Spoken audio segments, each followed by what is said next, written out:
خرگوشک در جنگل تولد شده بود. او از همه چیز می ترسید. شاخچه درخت شکند، پرنده قنات زند، پارچه برف از درخت بیفتد.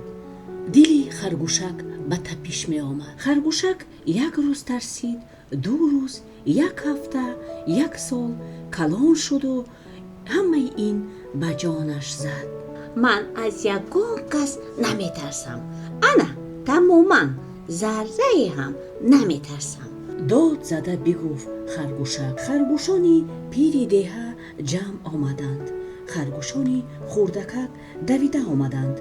همه گوش دادند که چطور خرگوشکی گوش دراز و دمکلته و کچشم خود را تعریف میکرد. آنها گوش میکردند و از شنیدن این سخنها باوریشان نمی آمد.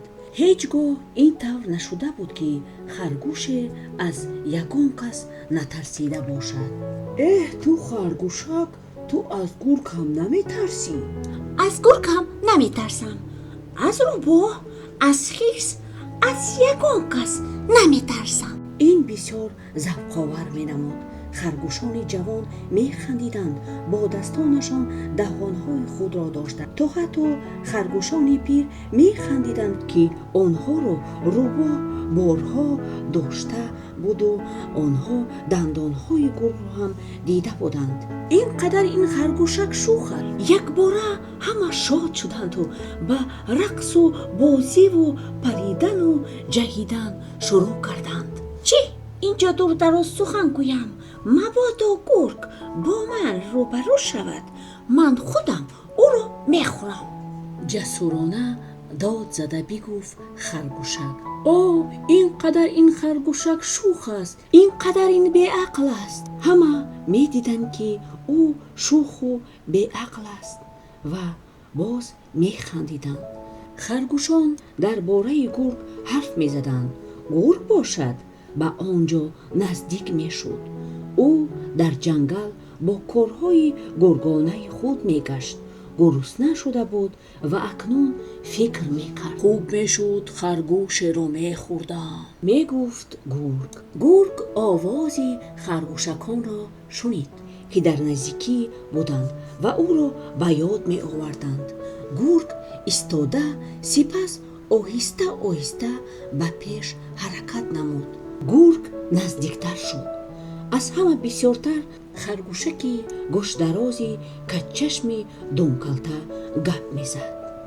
برادر ایست، انا خودی تو را من میخورم، بگفت گرگ و نگاه کرد که کدام خرگوش خود را تعریف کرده ایستاده است. خرگوشکان باشند کسی را نمیدیدند، بیشتر خرسندی میکردند. با آن انجامید که خرگوشی شیردل به بالای کنده برآمد و باری خود را به پایهای قفایش پرتافت و بلند سخن کرد. گوش کنید ترسانچک ها، گوش کنید و به من نظر نمایید. من حاضر به شما یک چیزی را نشان می دهم. من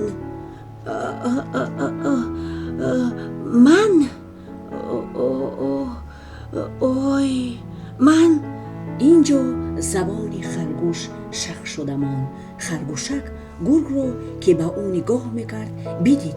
دیگران ندیده بودند. او بدید و نفس گرفتن هم نتوانست. دوامش یک کاری عجایب شد. خرگوش دلیر به مثل توپ بالا پرید و از ترس به بالای پیشانه گرگ بیفتید. در پشت گرگ تاب خورد و باز در هوا شد و جهید. او تیار بود که از تن بیرون شده گریزد. خرگوش بیچاره خیلی میدوید تا قوتش نماند. به نظرش می نمود که گرگ از دنبال اوست و انا او را با دندانهای خود می دارد. در آخر قوتش نماند و چشمانش را پوشیده به تگ بوته افتاد و بیهوش شد. گرگ باشد در این مورد به طرف مقابل می دوید. وقتی که خرگوش شیردل با او افتیده بود، او فکر کرد که کسی او را پراند و گرگ گریخت. мон ӯро дар ин ҷангал дигар харгушакро ёфтан мумкин аст. ин девона будааст, бигуфт гур. харгушони дигар ба зудӣ ба худ наомаданд. яке дар пушти навдаҳо, дигаре пушти лундае, дигаре дар чуқурие пинҳон шуда буданд.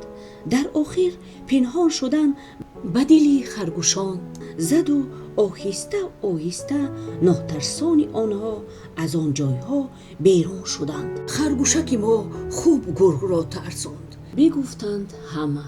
агар ӯ намебуд мо зинда намемондем.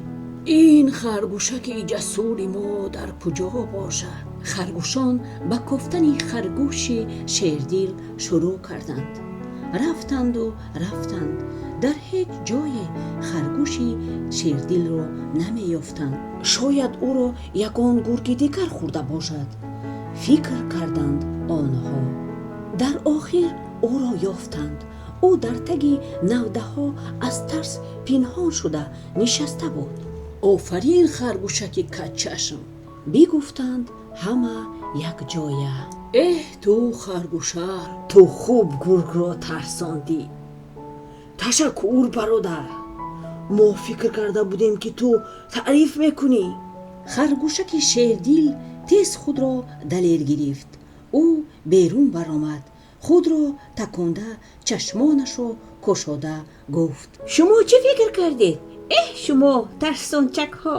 аз ҳамин рӯз сар карда харгушаки шердил худаш ҳам бовар мекард ки ӯ аз касе наметарсад. ана ин ҷо афсона ба поён расид. акнун вақти хоб шудан ҳам расид. агар афсона писанди шумо шуда бошад, аломати бисёр хубро пахш намоед ва ба канали мо албатта обуна шуданро ҳам фаромӯш накунед. хонаободу сарбаланд бошед.